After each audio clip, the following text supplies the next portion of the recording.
Oi, gente, aqui é o professor Bruno e a gente está junto hoje para mais uma aula de filosofia. Pessoal, o tempo todo na nossa vida social, nós somos convidados a participar de debates e discussões. Nesses tipos de encontro, nós tomamos partes de investigações, de discussões em torno de questões que não estão decididas.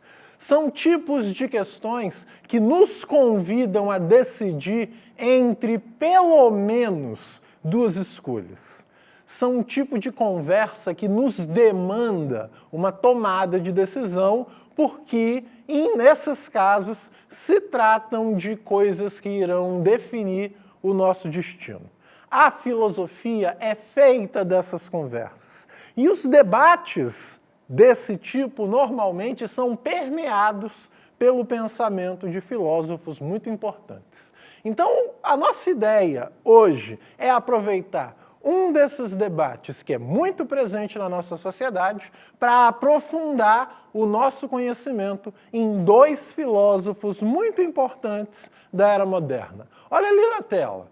A gente vai, hoje, utilizar a conversa sobre o porte de armas para aprofundar o nosso conhecimento sobre Thomas Hobbes e John Locke.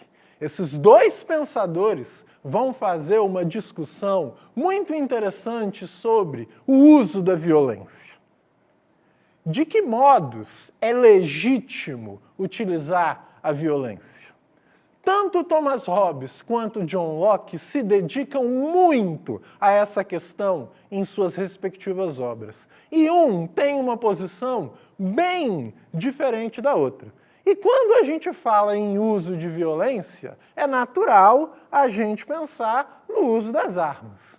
Como será que esses filósofos iriam se posicionar a respeito da questão do porte de armas? Quem, legitimamente, poderia utilizar armas, sejam armas de fogo, armas brancas, armas da natureza que for? Quem não deveria usar? Será que a população deveria ter acesso a armas? Será que a população não deveria ter acesso? A gente vai tentar contextualizar esse debate na obra desses dois filósofos. E dessa forma a gente vai aprofundar o nosso conhecimento a respeito deles dois. Então vamos lá, a gente vai começar com o pensamento do Thomas Hobbes. Olha ali na tela. Vamos começar a contextualizar o que Hobbes pensa sobre a natureza humana. Em primeiro lugar, galera, o Hobbes tem uma visão muito pessimista da natureza humana. Ele entende que o ser humano não é estável o suficiente para se autogovernar. E um segundo ponto, que a gente vai aprofundar também já, é que para Hobbes, o ser humano é movido pelo desejo de acumular poder. Então vem aqui comigo, vamos aprofundar essas ideias aqui para a gente entender o que Hobbes pensa sobre o ser humano. E se a gente entender o que Hobbes pensa sobre o ser humano, a gente vai compreender qual é a posição dele a respeito do emprego da violência por nós, pessoas, e, consequentemente, a posição de Thomas Hobbes sobre o porte de armas. Então vejam só, para Hobbes, galera, o ser humano é uma pessoa que não para de querer acumular poder. Hobbes tem uma visão acerca da felicidade que é muito diferente dos filósofos anteriores a ele. Para Hobbes, a felicidade humana consiste na acumulação infinita de prazeres. Isso quer dizer que nós, o tempo inteiro, buscamos acumular poder. E Hobbes localiza a origem das guerras, a origem dos conflitos, dos confrontos, nesse motor nosso de querer acumular poder. Nesse sentido, para Thomas Hobbes, nós, seres humanos, não somos estáveis o suficiente Porque o tempo inteiro nós temos essa tendência de querer desobedecer à lei, de querer fazer as coisas do nosso jeito, porque nós estamos buscando a nossa felicidade. Hobbes entende que somos o tempo inteiro movidos pelo medo e pelo desejo de acumular honras e pelo desejo de acumular riquezas. E ele localiza na natureza humana a origem de um estado de guerra de todo mundo contra todo mundo. Hobbes entende, de certa forma, que a vida é um grande conflito. Se você ganha, você consegue acumular prazeres, você consegue ser feliz. Se você perde, você não consegue.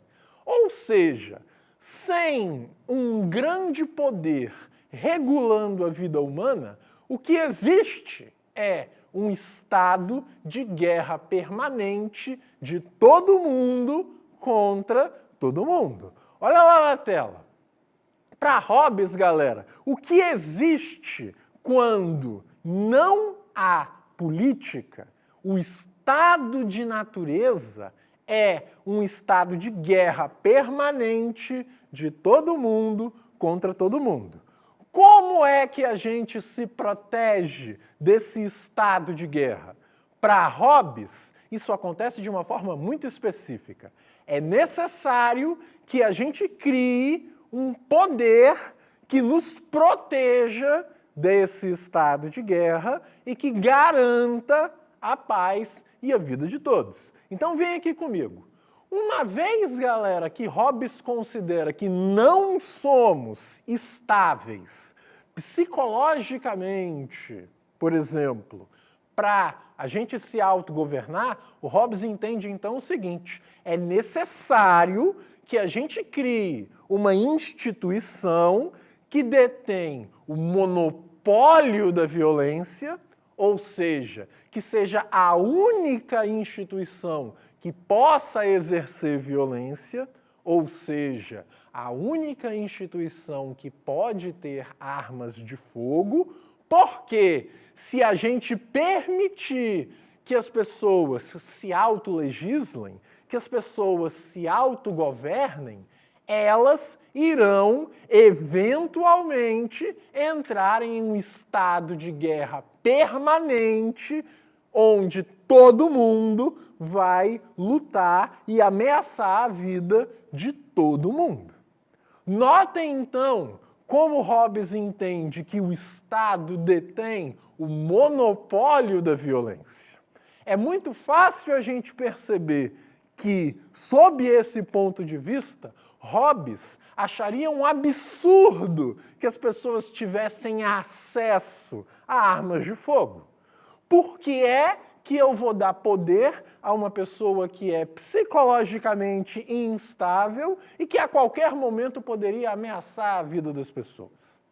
Eu trouxe, galera, um trecho de um capítulo do Leviatã, que é o livro do Hobbes, o capítulo 11, onde ele vai discutir exatamente isso. Então vamos lá na tela, vamos ler esse trecho junto. Ó. Vejam só.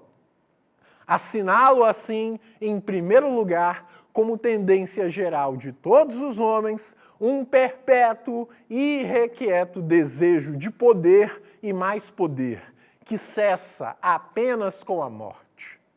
A competição pela riqueza, a honra, o mando e outros poderes leva à luta, à inimizade e à guerra, porque o caminho seguido pelo competidor para realizar seu desejo consiste em matar, subjugar, suplantar ou repelir o outro.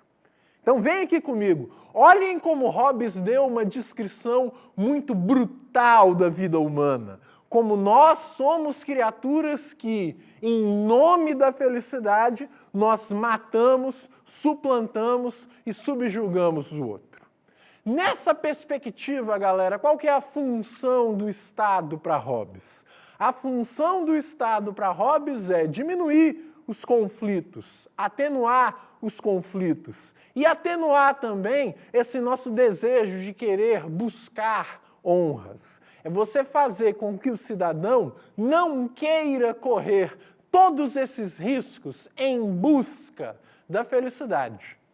E nesse contexto, galera, só para a gente reforçar, é muito óbvio que Hobbes se posicionaria terminantemente contrário à ideia de que as pessoas deveriam possuir direito ao porte de armas. Dá para a gente ver como que Hobbes entende que, para paz ser garantida, é necessário a existência de um Estado poderoso e que detém o monopólio da violência.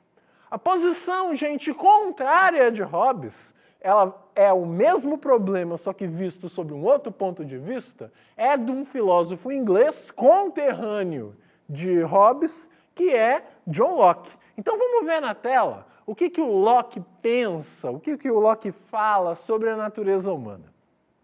Em primeiro lugar, o Locke, quando vai falar sobre o ser humano, ele enfatiza o lado racional dele. O ser humano é uma criatura racional e é uma criatura industriosa por natureza. E, em segundo lugar, o Locke também vai insistir na ideia de que nós possuímos propriedade por natureza. Então vem aqui comigo, vamos aprofundar essas ideias. Gente, Locke vai introduzir a ideia de que nós possuímos propriedade por natureza. Isso quer dizer que nós temos a posse por natureza de nossos corpos e de nossas mentes. E a ideia de Locke é que ninguém tem a posse dessas coisas além de nós. Nenhum Estado, por exemplo, pode sugerir que detém a posse do corpo ou da mente de uma pessoa. E, ao mesmo tempo, o Locke tem uma visão um pouco mais positiva da natureza humana. Ele vai entender que, através da razão, é possível a gente construir uma solução para todos os problemas que existem na sociedade, para todos os problemas da humanidade. Enquanto o Hobbes tem essa visão brutal, pessimista, negativa da natureza humana, o Locke entende que a gente consegue resolver os problemas que emergem na nossa sociedade, a gente consegue se virar, a gente consegue sanar as questões que emergem na nossa sociedade. Então, notem como ele tem uma visão um pouco mais positiva do ser humano. E isso leva a gente, galera, a entender como o Locke se posiciona a respeito do uso da violência. O emprego da violência para John Locke não é uma coisa exclusiva do Estado. Locke tem uma posição muito interessante a respeito do emprego da violência, a respeito daquilo que nós chamamos de guerra justa, onde ele afirma que, caso um Estado viole a propriedade de uma pessoa, esse cidadão tem o direito de resistir, até mesmo de maneira violenta. Então, olha aí na tela. Para o John Locke, galera, o natural, o estado de natureza, é diferente daquele estado descrito pelo Thomas Hobbes. Em estado de natureza, galera, todas as coisas pertencem a todo mundo ao mesmo tempo. Ou seja, as coisas que existem no mundo pertencem a todo mundo. Não existe a separação aqui. A gente costuma chamar essa descrição que o Locke dá de comunismo primitivo. As coisas se tornam minhas quando eu invisto o meu trabalho nas coisas e as transformo. E aí elas se tornam minha propriedade. A ideia de Locke é a seguinte: no momento em que o Estado violar a minha propriedade, leia-se, minha vida, minha liberdade e as minhas posses, eu tenho então não apenas o direito, mas o dever de resistir. Então vem aqui comigo, vamos entender o que o Locke está pensando aqui. Para Locke, galera, um governo só é legítimo quando ele defende e respeita os direitos naturais de uma pessoa. Isso quer dizer respeita e defende a propriedade de uma pessoa. Propriedade, para reforçar de novo, a gente tem que entender por vida, liberdade e as nossas posses. No segundo em que o Estado decide violar essas coisas, Locke diz que o Estado entra em uma situação de guerra com o cidadão. E nesse momento, Locke diz, o cidadão tem o direito de resistir, até mesmo se isso significar utilizar a força, até mesmo se isso significar partir para a guerra, até mesmo se isso significar a execução de uma revolução. Então vamos lá, ler na tela aí agora um trecho do livro famoso de John Locke, que é o segundo tratado sobre o governo civil. A gente vai ler um trecho do capítulo 19, onde Locke está discorrendo sobre a dissolução dos governos. Então olha lá, qualquer pessoa que usar a força ilegalmente, como todos fazem em uma sociedade em que não existe lei, coloca-se em estado de guerra contra aqueles contra quem ele a usa. E nesse estado, todos os vínculos anteriores são cancelados. Todos os outros direitos cessam e cada um tem o direito de se defender e resistir ao agressor. Então vem aqui comigo. Olha que curioso. Locke dizendo que no segundo que uma pessoa ou que o Estado utilizar a força de maneira ilegal, isso dá ao cidadão o direito de resistir, seja o que resistência significar.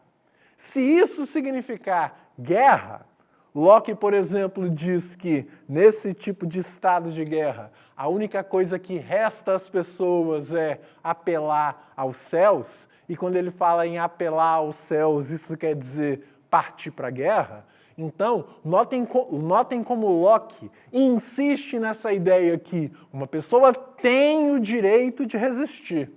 E se a gente for pensar num contexto onde, muitas vezes, o Estado, que, historicamente falando, é uma instituição muito poderosa, como seria possível resistir contra essa instituição poderosa sem o emprego de armas de fogo? Locke consideraria temerário a gente proibir as pessoas de terem acesso a armas de fogo. Por quê? Como resistir à violência estatal? Como resistir contra um governo tirânico sem armas de fogo? Para Locke, então, o emprego da violência não pode ser um monopólio do Estado. Por quê? Porque todo cidadão possui o direito de resistir, porque todo cidadão possui o direito à revolução. Então, olhem como é curioso um pensador europeu, no auge do absolutismo na Europa, defendendo que, em primeiro lugar, uma pessoa tem a propriedade de seu corpo e de sua mente, e, em segundo lugar, que uma pessoa tem o direito à revolução. Isso é muito curioso, galera. Então deu para a gente ver como que Thomas Hobbes e John Locke têm uma posição muito diferente no que diz respeito ao emprego da violência e, por consequência, ao porte de armas. Vamos revisar junto agora um pouco a posição de cada um. Vamos fazer uma comparação entre o Thomas Hobbes de um lado e o John Locke do outro lado. Olha lá na tela. Qual é a posição aqui do Thomas Hobbes? Para o Hobbes, galera, nós, seres humanos, não somos estáveis o suficiente para possuir poder, para possuir a capacidade de exercer violência de maneira legítima. Nós não somos estáveis psicologicamente a esse ponto.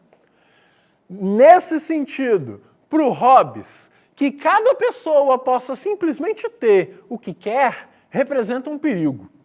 Então vem aqui comigo.